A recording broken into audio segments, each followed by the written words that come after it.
2012 ASUS GeForce RTX 3090 STRIX OC opinion. The ASUS RTX 3090 STRIX OC retails for $1,799. Plus 19% faster than RTX 3080. 60 FPS 4K gaming a reality now. Manual power limit setting goes up to 480 W. 24 GB of RAM. Large factory overclock. Idle fan stop. Fantastic memory overclocking potential. Dual BIOS. Adjustable RGB lighting. Quiet, with quiet BIOS. Low temperatures, default BIOS. One additional HDMI port. Power limit greatly increased. Second generation hardware accelerated ray tracing. Fan headers for case fans. Support for HDMI 2.1, AV1 decode. DLSS improved. PCI Express 4.0. SLI support.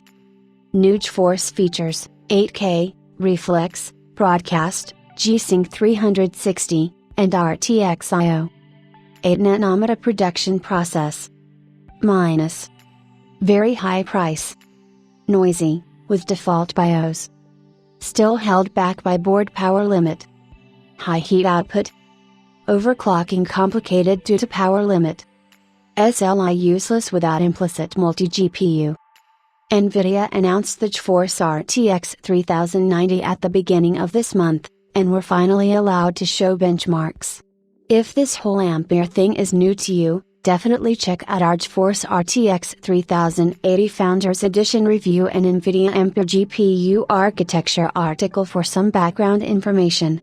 We have 4 GeForce RTX 3090 reviews for you today: ASUS RTX 3090 STRIX OC, Gigabyte RTX 3090 Eagle-Lock, MSI RTX 3090 Gaming X Trio, and Zotac RTX 3090 Trinity. The ASUS GeForce RTX 3090 STRIX OC is the company's flagship version of the RTX 3090. There's also the UF at more affordable pricing, but lower clocks and power limit, and without all the bells and whistles of the STRIX. When averaged over our whole benchmarking suite at 4K resolution, the RTX 3090 STRIX beats the RTX 3080 by 18%, quite nice. The RTX 3080 has 8,704 shaders, and the RTX 3090 has 10,496, which is 20% more, so where's the rest of the performance? On the RTX 3090 reference, the power limit has been set only marginally higher than on the RTX 3080 to keep power/heat/noise at reasonable levels, 320 W versus 350 W. ASUS was wise to raise that limit much further, to 390 W, which helps gain additional performance over the base RTX 3090. The difference from 320 to 390 W is 22%, pretty close to the 19% performance difference we measured. It looks like Ampere performance mostly scales with the power limit, not clocks or shaders. Still, the performance offered by the RTX 3090 is impressive. The STRIX is 56% faster than the RTX 2080 Ti and 85% faster than RTX 2080 Super. AMD's Radeon RX 5700 XT is less than half as fast. The performance uplift versus the 3090 is 238%. AMD Big Navi better be a success. With those performance numbers, RTX 3090 is definitely suited for 4K resolution gaming. Many games will run at over 90 FPS. At highest details in 4K, nearly all settle in at over 60 FPS, only Control is slightly below that, but DLSS will easily boost FPS beyond that. We also did a test run with the power limit at the 480 W maximum ASUS provides. 480 W is much higher than anything available on any other RTX 3090, so I wondered how much more performance can we get. At 4K resolution, it's another 2%, which isn't that much, but it depends on the game, too. Only games that hit the power limit very early due to their rendering design can benefit from the added power headroom. With RTX 3090, NVIDIA is introducing playable 8K, which rests on several pillars. In order to connect an 8K display, you previously had to use multiple cables. Now, you can just use a single HDMI 2.1 cable. At a higher resolution, RAM usage goes up, but RTX 3090 has you covered, offering 24 GB of memory, which is more than twice that of the 10 GB RTX 3080. Last but not least, on the software side, they added the capability to capture 8K gameplay with shadow play. In order to improve frame rates, remember 8K processes 16x as many pixels as Full HD. NVIDIA created DLSS 8K, which renders the game at 1440p native and scales the output by x3 in each direction with machine learning. All of these technologies are still in their infancy, game support is limited and displays are expensive. We'll look into this in more detail in the future. The ASUS STRIX Ampere cooler design is fantastic. It looks awesome from all sides, the many small improvements add up.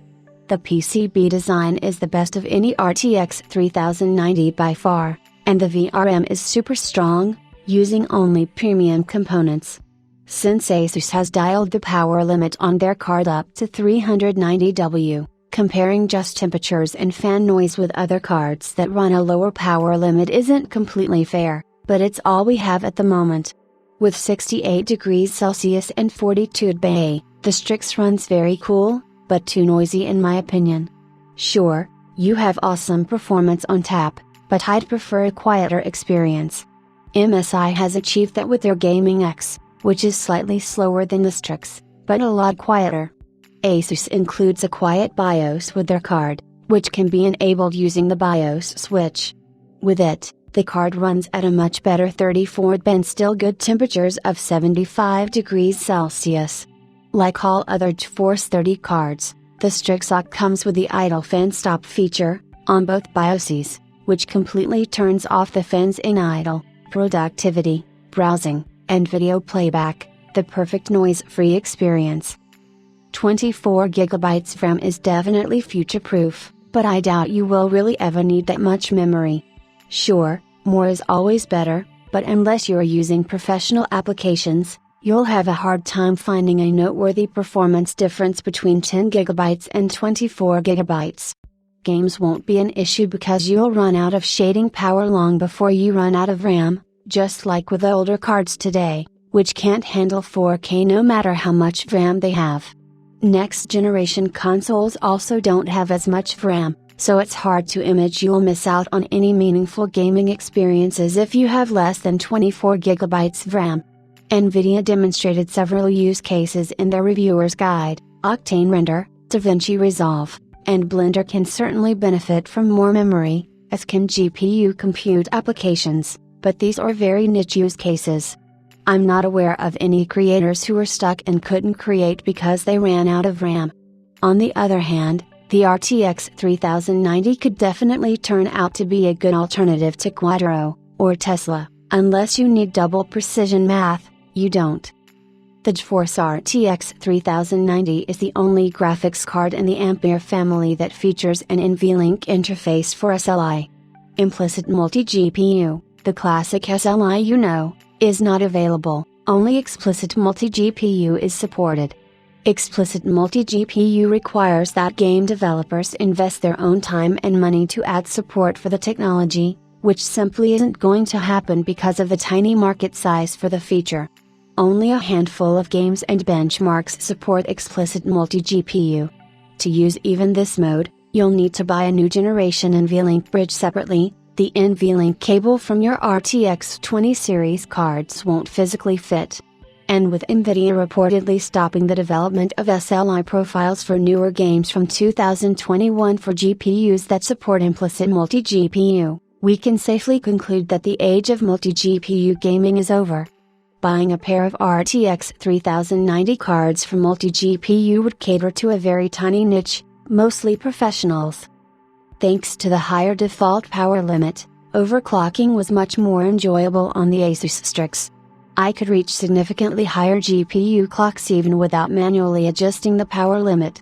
While other RTX 3090 graphics cards have a maximum manually adjustable power limit of 385W, ASUS goes all the way to 480W, which I have to praise them for. NVIDIA does not limit the power limit adjustment range, so every board partner can set the limit themselves. Looks like some just chickened out. Building such high-powered cards is new for everyone in the graphics card industry, so I can understand the careful approach.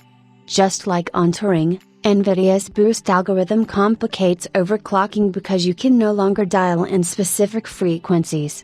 On RTX 3090, the effect is amplified because the delta between the power limit during normal games and light loads boosting much higher is bigger than on other cards. Still, we managed to achieve 3.4% in real-life performance gains with overclocking. Pricing of the RTX 3090 is just way too high, a tough pill to swallow. At a starting price of $1,500, it is more than twice as expensive as the RTX 3080, but not nearly twice as fast. ASUS has confirmed to us that the STRIX OC will retail for $1,800. The STRIX non-OC for $1,750, the UF OC for $1,530, and the UF non-OC for $1,500. $1,800 is a lot of money, the price increase is very large. $300 extra for the ASUS STRIX experience seems a bit much even though the card's physical design is super impressive. I would personally be willing to spend maybe $150, $200 more. Mostly for the higher out-of-the-box performance and awesome 480W power limit, and VRM that can handle it. NVIDIA emphasizes that the RTX 3090 is a Titan replacement. Titan RTX launched at $2,500, so $1,500 must be a steal for the new RTX 3090. Part of the disappointment associated with pricing is that the RTX 3080 is so impressive at such disruptive pricing. Either way, Turing showed us that people are willing to pay up to have the best, and I have no doubt all RTX 3090 cards will sell out today, just as was the case with the RTX 3080. Maybe that's the reason why Nuke is asking such a high starting price for the STRIX.